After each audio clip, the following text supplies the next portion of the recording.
Okay बच्चों, next chapter start करेंगे, that is magnetism. इस चैप्टर में हम बेसिकली पढ़ने वाले हैं magnetic effects of the current. ठीक है, ऐसा ही चैप्टर तुम लोगों ने कब किया था? क्लास 10 में। 10th में। क्लास 10 में है ना, उसमें भी तुम लोगों ने देखा था ना, वो एक तो मैग्नेटिक फील्ड निकालना किसी वायर के कारण, करंट कैरिंग वायर के कारण। Yes yes sir. कौन सा रूल लगाया था? कोई तो था सर, कोई राइट? तो थंब रूल, कोई तो राइट हैंड, राइट हैंड, दो ही लेफ्ट हैंड शायद। बनी। दो ही हाथ है और 99% केसेस में राइट हैंड यूज होता है। राइट हैंड यूज होता है। तो राइट हैंड थंब रूल है ना, उससे डायरेक्शन निकाली थी। ये जो इफेक्ट्स थे किसके थे? इलेक्ट्रिक करंट जब दौड़ रहा था उसके कौन से इफेक्ट्स थे? Magnetic magnetic. राइट, उसके मैग्नेटिक इफेक्ट्स थे जिनके बारे में हमने 10th क्लास में भी पढ़ाई की थी। इसी कॉन्सेप्ट्स को, इन्हीं कॉन्सेप्ट्स को हम इस चैप्टर में बहुत ज्यादा डिटेल में करने वाले हैं। चैप्टर इज अ बिट, मतलब ऐसा जैसे इलेक्ट्रोस्टैटिक थोड़ा बिट लेंथी था, ऐसे ही ये भी चैप्टर थोड़ा लेंथी है क्योंकि इसमें कॉन्सेप्ट जो हम कवर करने वाले बहुत सारे हैं। ठीक है जी।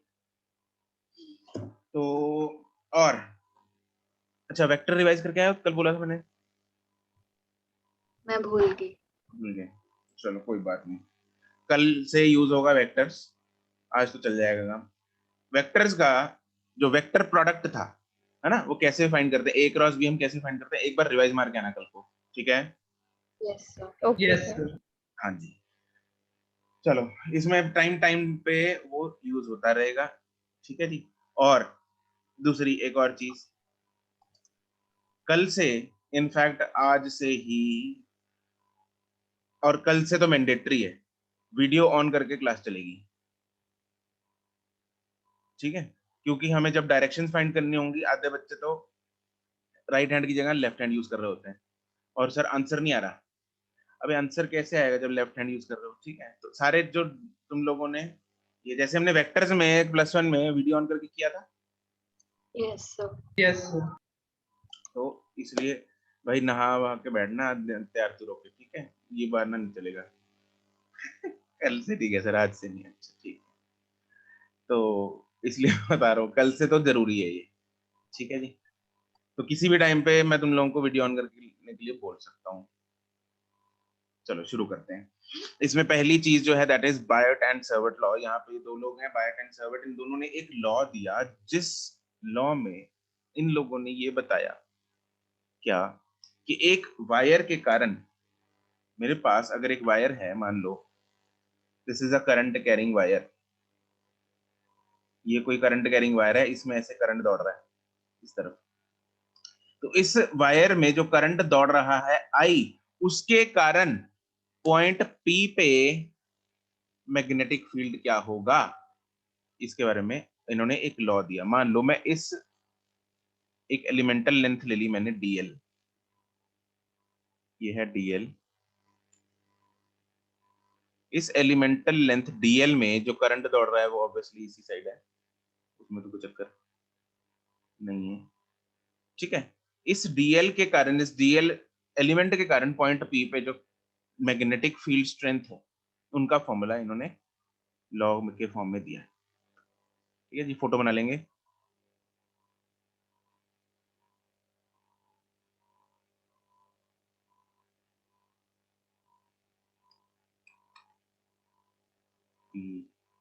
ऊपर कर लेते हैं, जुगाड़ करेंगे हम, लाइन का हेरअप करनी है।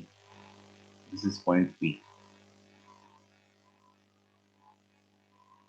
ठीक है, और इसको मैं बोलता हूं let's say R vector. This is R vector और ये है एंगल थीटा। अच्छा, I को vector form, I is a vector quantity.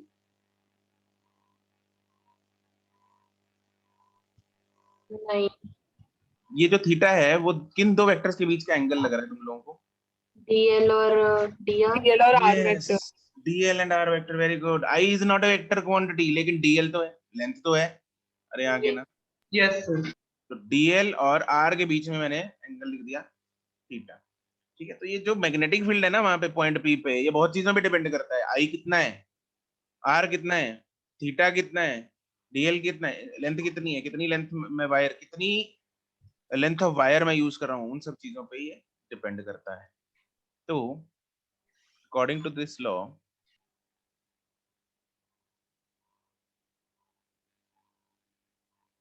the magnetic field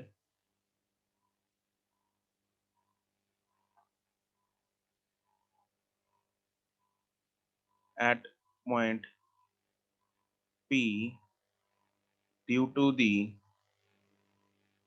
elemental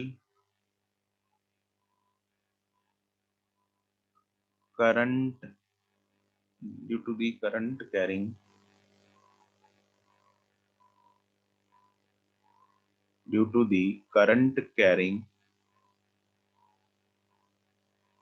elemental length dl is number one,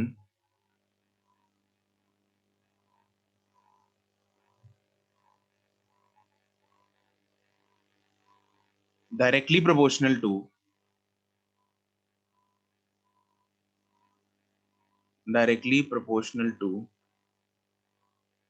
the current, that is जो वहां पे dB magnetic field का symbol याद है? Yes, sir. मैग्नेटिक फील्ड का symbol होता है बी। मैग्नेटिक फील्ड का सिंबल है बी। मैंने डीबी क्यों लिखा है यहाँ पे? It is the elemental magnetic field. हमने बहुत छोटा लिया ना। हाँ, क्योंकि छोटा एल लिया है हमने, उस छोटे लेंथ की वजह से छोटा मैग्नेटिक फील्ड, पूरी लेंथ की वजह से पूरा मैग्नेटिक फील्ड। तो छोटे लेंथ की वजह से जो डीबी है वो that is directly proportional to current. दूसरी dependency, it is also dependent on the length of the DL, जो भी है wire, directly proportional to the length of the wire element, that is obviously मतलब current ज्यादा होगा तो ज्यादा magnetic field आएगा, वायर की लेंथ ज्यादा होगी तो ज्यादा मैग्नेटिक फील्ड आएगा। ठीक है, ये चीजें हम मतलब ये तो कॉमन सेंस है। फिर जितना दूर लेंगे उतना मैग्नेटिक फील्ड कम होता जाएगा। कम होता जाएगा, बिल्कुल सही बात है। तो it should be inversely proportional to R, directly proportional to R. Inversely. Inversely. Yes, inversely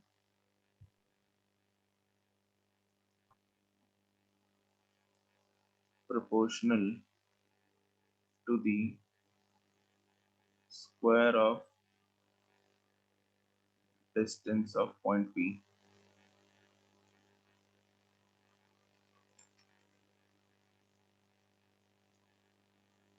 that is TB is inversely proportional to R square.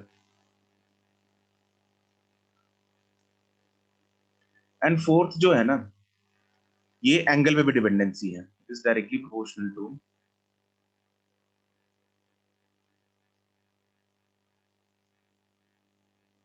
The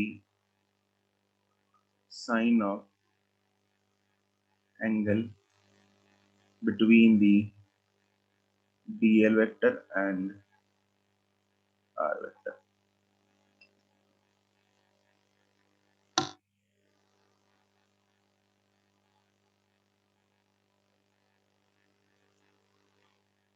That is DB is directly proportional to sin theta as well. तो इन सब को इकट्ठा कर लो अब, तो हम बोल सकते हैं therefore DB is directly proportional to कौन कौन था? देखो, एक तो करंट था, DL Yes. था, I था, सॉरी I नहीं, ये अपना R square. R square. R था नीचे, Sin theta. ठीक है, और यहाँ पे आएगा तो ये चार हमने लिखे थे। तो ideal sine theta by R square. यहाँ तक हो गया? Yes, sir.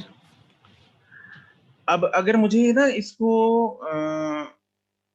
क्रॉस प्रोडक्ट की फॉर्म में लिखना है तो ये साइन थीटा एंगल जो है ये दो चीजों में था, डीएल और आर वेक्टर में। तो आर वेक्टर एक ऊपर लिखना पड़ेगा, डीएल वेक्टर तो चलो पड़ा है ऊपर, तो आर वेक्टर को अगर ऊपर रखना है तो मैं नीचे क्या लिखूंगा? R cube. आर क्यूब हो जाएगा ना, नीचे ऊपर नीचे आर से मल्टीप्लाई कर देंगे तो नीचे आर क्यूब हो जाएगा, ऊपर आर वेक्टर है। मैं इसको ऐसे भी लिख सकता हूँ, और dp is directly proportional to idl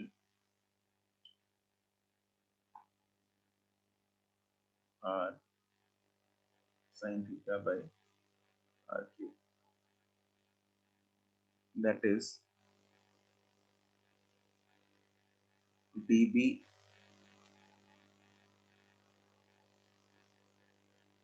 vector form में इज इक्वल टू, ये प्रोपोर्शनलिटी साइन भी हटा देते हैं, उधर वेक्टर फॉर्म भी बना देते हैं।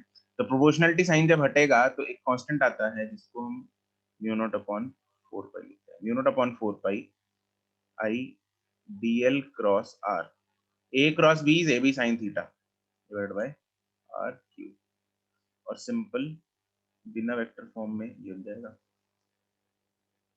म्यू नॉट अपॉन 4 पाई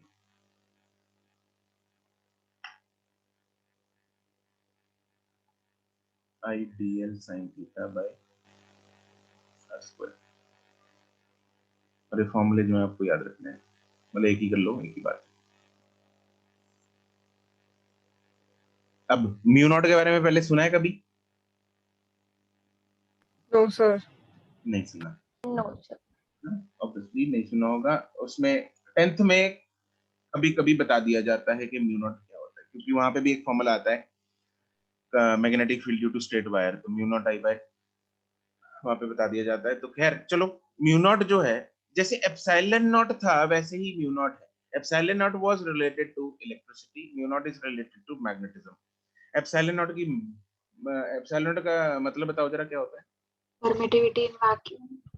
परमिटिविटी, वैक्यूम क्या permittivity? In vacuum. Vacuum in vacuum, हाँ परमिटिविटी इन अ वैक्यूम। किसके लिए, किसको परमिशन देनी है? परमिशन कौन दे रहा है? Surrounding medium. वैक्यूम है ना, जो उस केस में चलो वैक्यूम है, एप्सिलॉन नॉट के केस में वैक्यूम है। परमिशन कौन दे रहा है? वैक्यूम दे रहा है। किसको दे रहा है? इलेक्ट्रिसिटी को। इलेक्ट्रिक फील्ड को। इलेक्ट्रिक फील्ड को अपने में से पास होने की परमिशन, अपने में से पास होने की परमिशन जो है वो रिप्रेजेंट करता है एप्सिलॉन नॉट। यहाँ पे म्यू नॉट क्या लग रहा है? It is permission of magnetic field. Magnetic field. Magnetic.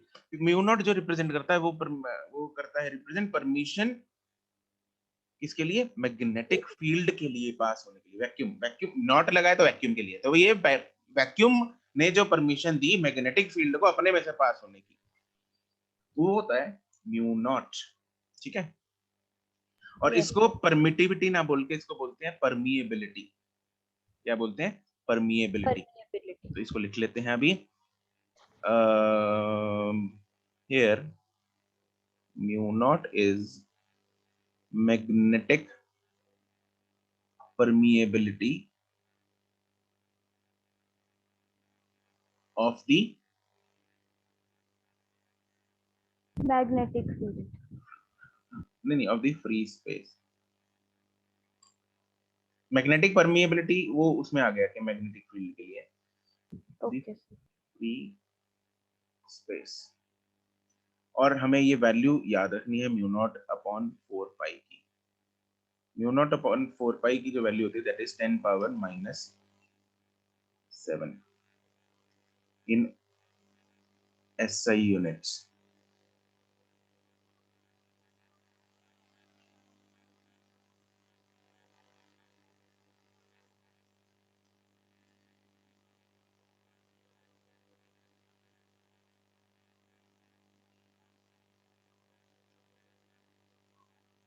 Ten power minus 7 in SI, ये हम लिख लो चाहे ब्रैकेट में, इन SI यूनिट। इसके SI यूनिट जरा निकाल दोगे?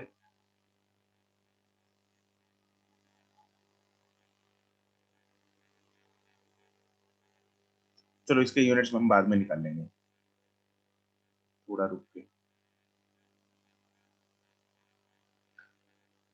वैल्यू आपको याद रखनी है। मैं पहले मैग्नेटिक फील्ड का यूनिट बता देता हूँ, उससे निकाल लेना तुम लोग। मैग्नेटिक फील्ड जो डीबी है, डीबी जो है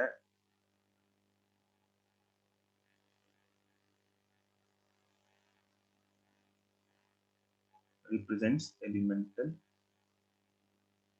magnetic field due to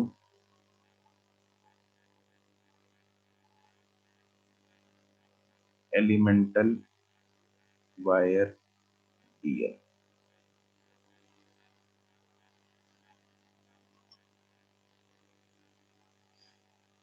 ठीक है, मैग्नेटिक फील्ड के यूनिट पता है वैसे तुम लोगों को? याद नहीं है। याद नहीं? It is Tesla. Oh yes. SI unit of magnetic field B is Tesla। Symbol है capital T। Symbol is capital T, don't use small t।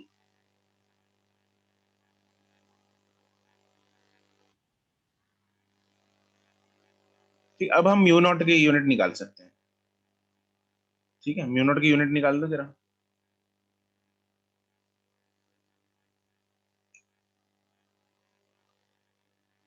लिख ही लेते हैं।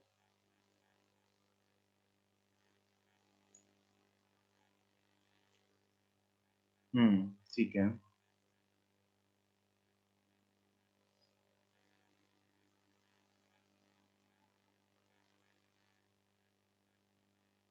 म्यू नॉट के यूनिट की वैसे तुम लोगों को जरूरत नहीं पड़ेगी ऐसे, क्योंकि हम 10⁻⁻7 ऐसे ही में ऐसे ही यूज करते हैं। 10⁻⁻7 डाल दो, खत्म।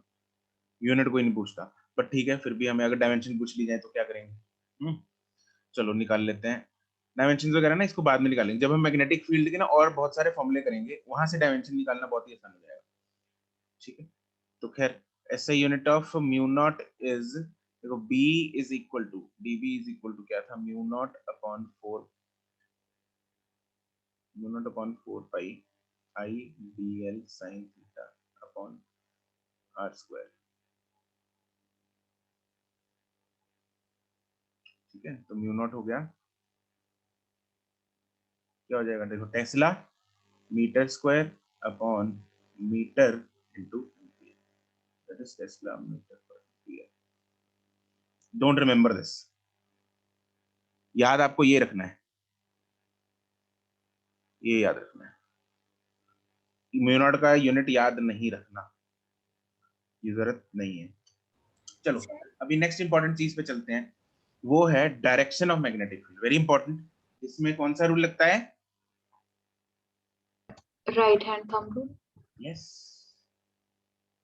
Direction of magnetic field.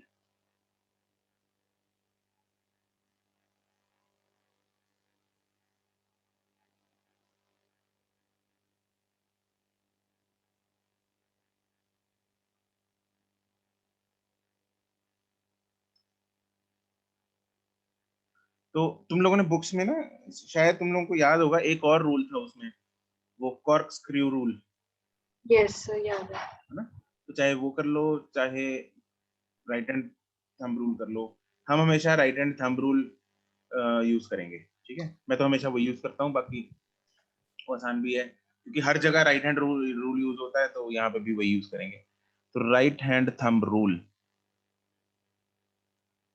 Is given by, समझा मैं तुम लोगों को खैर दोनों देता हूँ, but we will use right hand thumb rule.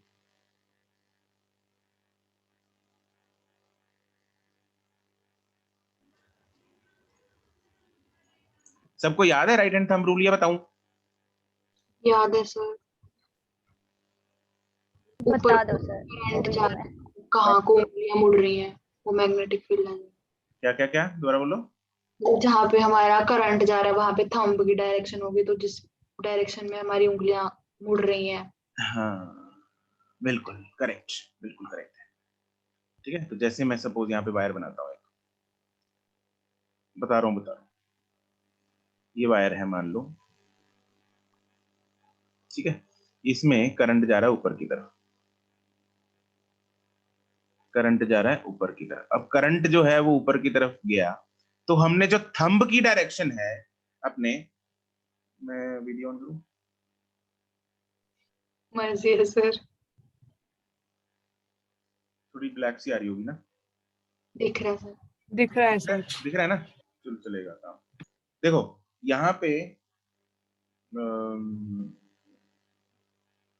ये मान लो करंट की डायरेक्शन है, ऊपर की तरफ करंट जा रहा है, ऊपर की तरफ करंट जा रहा है। तो what I will do is I will point my right hand, पहले तो सज्जा हाथ यूज करना, ठीक है, राइट हैंड यूज करना है, ठीक है। तो ये राइट हैंड का थंब जो है वो करंट की डायरेक्शन में पॉइंट करेंगे और अपनी फिंगर्स को ऐसे कर्ल करेंगे। फिंगर्स को क्या करेंगे? कर्ल करेंगे। यहाँ पे फिंगर्स को मैंने कर्ल किया, फिंगर्स को कर्ल किया।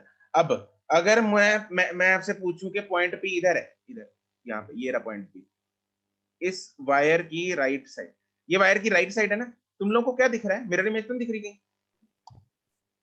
लेफ्ट दिख रही है सर हमें। मिरर ही दिख रही है। मिरर दिख रही है? दिखेगी ना सर। अच्छा, नहीं जरूरी नहीं है, वो सेटिंग होती है शायद इसमें। यस सर, सेटिंग होती है हो वहाँ पे। सकता है। एक मिनट करके देखिए, video settings, mirror my video. अभी क्या दिख रही है? लेफ्ट। लेफ्ट। अभी भी लेफ्ट दिख रही है? अबे यार तो सर आपने थोड़ा साइड करके रख दिया, इसका मतलब ये थोड़ी ना चेंज हो जाएगा। अरे साइड नहीं यार, मिरर माय वीडियो को ऑफ किया मैंने। हद है यार अर्शिया तुम्हारी। पड़ेगा, हमें तो फेस टू फेस वैसे दिखेगा ना। आपको आपकी मिरर नहीं दिख रही होगी, हाँ, पता अब नहीं। मेरे, अच्छा मेरे लिए सेटिंग है ये, तुम्हारे लिए नहीं है? हम भी सर। कर लेते हैं ना सिर्फ। आपकी हाँ तुम लोग कर लो, चलो। कहाँ से होएगी? नहीं, पर वो तो फिर हमारी होगी, आपकी क्यों होगी? चलो कोई बस बात वैसे भी समझ आ रहा है हमें, नहीं, समझने की कोशिश ऐसे करते करते हैं। हैं। अज्यूम करते हैं हम लेफ्ट को राइट मानते हैं, राइट को लेफ्ट मानते हैं। चलो मान लो। देखो करंट जा रहा है ऊपर की तरफ, मैंने थंब किया ऊपर की तरफ पॉइंट, ये पॉइंट है मान लो पी पॉइंट है जो कि राइट साइड पे है, ठीक है। तो मैंने जब यहाँ पे फिंगर्स को कर्ल करूंगा ऐसे, तो इस पॉइंट पे फिंगर्स किस तरफ जा रही हैं? Anti clock. नहीं, अंदर है बाहर है? अंदर। अंदर की तरफ जा रही है, अंदर की तरफ, तुमसे दूर जा रही है ना, अंदर की तरफ जा रही है। अंदर, अंदर मतलब ऐसा नहीं है कि हमारे अंदर, हमसे दूर जा रही है। तुम लोग अगर पेपर पे बनाओगे फोटो, अगर पेपर पे जैसे फोटो बनाई तुम लोग, जैसे मुझे ये दिख रही, ये वाली जो हमने स्क्रीन पे, अभी स्क्रीन देखो तुम्हारी, जहाँ पे ये मेरी वीडियो नहीं, यहाँ पे वन नोट देखो। अब वन नोट पे अगर मैं थंब को इस तरफ पॉइंट करूं, थंब को पॉइंट किया इस तरफ,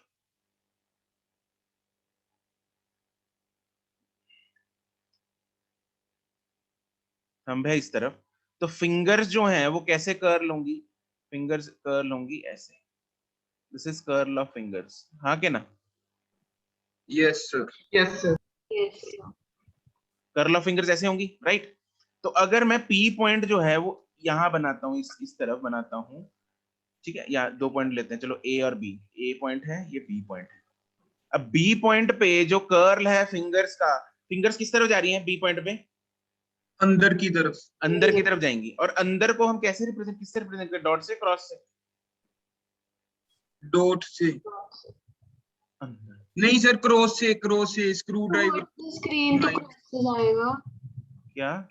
अगर टुवर्ड्स स्क्रीन है तो क्रॉस लेना होता है। यस, अगर टुवर्ड्स स्क्रीन मतलब अगर तो अंदर, पेपर के अंदर घुसेगा, स्क्रीन के अंदर घुसेगा तो क्रॉस है, और अगर पेपर से बाहर आएगा, तुम्हारी तरफ आएगा, तुम्हारी तो तरफ, डॉट है। तो डॉट है।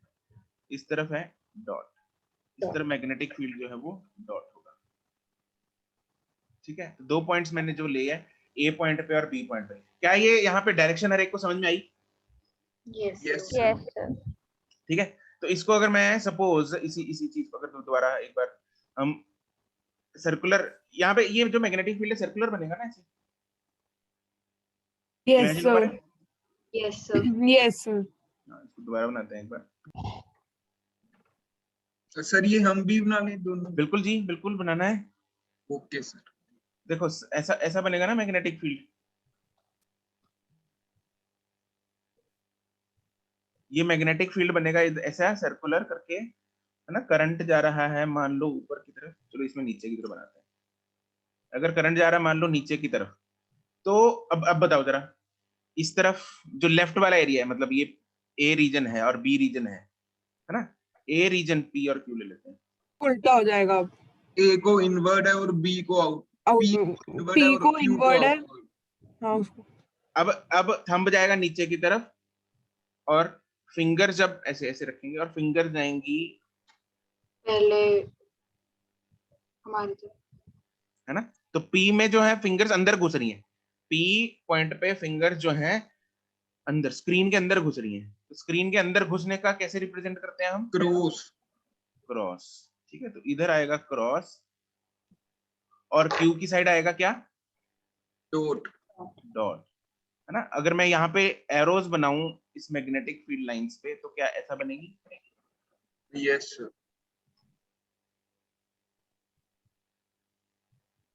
ऐसे है मैग्नेटिक फील्ड, हाँ कि ना? Yes sir. Yes sir.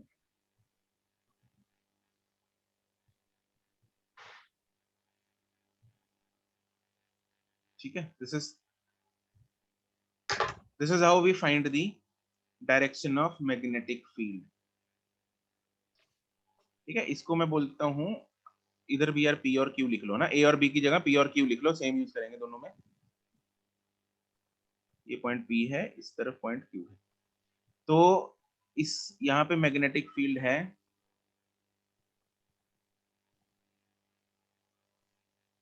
Outward या इनवर्ड? पी साइड पे इस तरफ, इसमें लेफ्ट साइड वाली फिगर में आउटवर्ड आउटवर्ड। आउटवर्ड। आउटवर्ड, और इधर है magnetic field is inward. Inwards.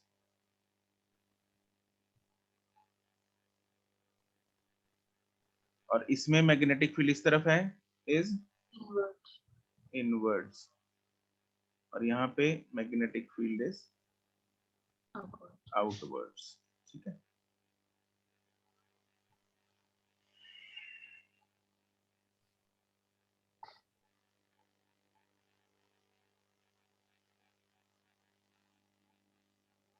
is the direction very clear to everyone?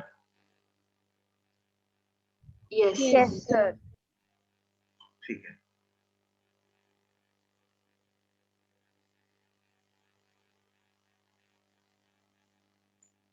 Sir ये कॉइंसेंट्रिक सर्कल्स बनेंगे? क्या? कॉइंसेंट्रिक सर्कल्स बनेंगे?